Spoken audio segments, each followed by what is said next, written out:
E tem a questão de domingo também para a gente conversar bastante. Já vamos direto para esse assunto. GE. Globo no ar.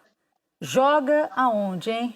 Onde será que Flamengo e Palmeiras vão conseguir jogar? Ou será que vão conseguir ou não vão?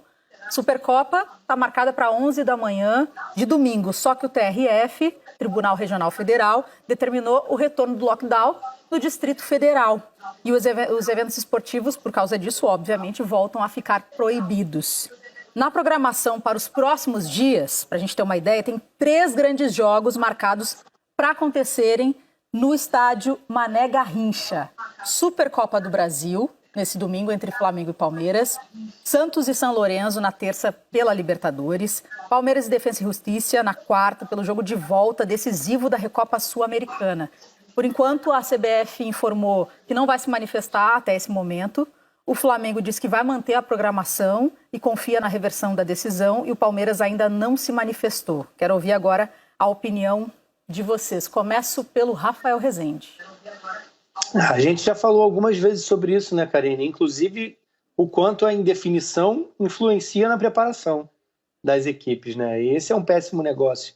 A gente está falando de um confronto dos 2 principais trabalhos, os 2 principais times do futebol brasileiro na atualidade, uma partida para daqui a 3, 4 dias, com uma indefinição de local, com uma indefinição até de realização. A gente sabe como as coisas são, o lobby, a pressão que vai existir para a reversão dessa decisão, mas de qualquer forma, hoje não tem jogo, né? É óbvio que é muito possível, até provável, a gente pode usar essa palavra, que se consiga a reversão para que o calendário seja mantido com uma pressão forte por trás, até pela dificuldade de se readequar ao calendário, pela dificuldade, pela proximidade do jogo com relação à preparação dos times. Seria uma data perdida e uma dificuldade grande para remanejar o jogo ou algo do tipo. Mas esse jogo da Supercopa, eu acho que ainda cabe a lembrança de que é uma partida única, que no ano passado foi disputado já em Brasília, tem pelo menos um histórico de definição baseado no estádio da capital, enfim, né, como foi nessa reedição da competição em 2020. A grande questão para mim são os jogos que foram levados a Brasília por conveniência, né, para encontrar um caminho em algum lugar aberto para que pudessem ser realizados, como a partida do Santos de volta na Libertadores e o jogo de volta da Recopa do Palmeiras também. Essas são questões, eu acho que mais emblemáticas do que é o momento do futebol, tentando encontrar as brechas no território brasileiro para dar sequência, né, ao seu momento, para não ter o seu calendário mais ainda dificultado, né, e que seus compromissos sejam cumpridos. Não parece, e essa é uma discussão um tanto vazia, porque não vai modificar o quadro, mas não parece ser um quadro aceitável para um país que hoje tem mais de 4 mil mortes diárias, né? Mas é a realidade que a gente vive. Repetindo, né? Então o Flamengo diz que vai manter a programação, que confia na reversão da decisão, mas não vai ter o Pedro de qualquer forma nessa decisão da Supercopa no domingo contra o Palmeiras, né? Ele não está totalmente recuperado ainda da lesão na coxa. E o Pedro é um jogador super importante do elenco do Flamengo, obviamente, mas está vetado pelo departamento médico. Ele vai viajar com o time para Brasília, mas somente para assistir ao jogo. Ele se machucou na partida contra o Botafogo e ainda está nesse processo de recondicionamento físico. Então isso demora um pouco mais, né, Ricardinho? Você entende muito bem disso. Sem dúvida, Karine. Ele está se recuperando desse problema muscular.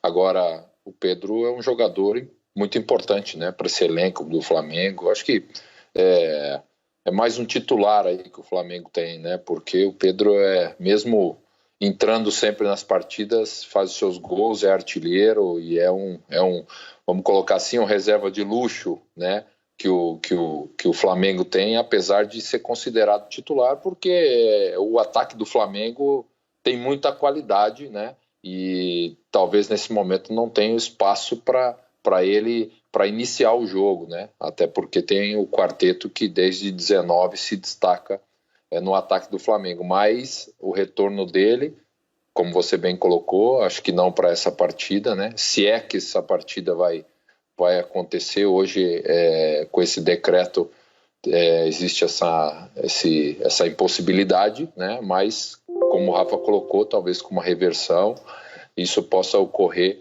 da decisão ser no domingo, mas sem o Pedro que continua se recuperando. Acho que mais, no máximo uma semana aí, se ele já está retornando ao trabalho com bola, uma readaptação para que ele possa estar à disposição novamente no ataque do Flamengo. Vamos falar também um pouco de Palmeiras, mas não sobre especificamente a partida, que, como disse o Ricardinho, a gente ainda não sabe se vai acontecer. Nesse momento que a gente está passando, atravessando mundialmente, a gente precisa ver um dia de cada vez, né? E esperar para ver como vai estar a situação no próximo dia, até chegar o domingo. Mas, de qualquer forma, todos nós estamos sempre também planejando o nosso futuro. A vida não pode parar. E o Abel Ferreira, quando se fala de contratações, ele deixa bem claro que não, pelo menos assim, não quer fazer número, não quer que aumente por aumentar o elenco. E ele falou sobre isso na coletiva de imprensa. A gente separou esse trecho para mostrar para vocês e depois daí eu quero ouvir o Ricardinho e o Rafa sobre isso. Vamos rodar primeiro. E eu sou muito claro naquilo que digo e que faço e acho que já fui muito claro em relação a isso.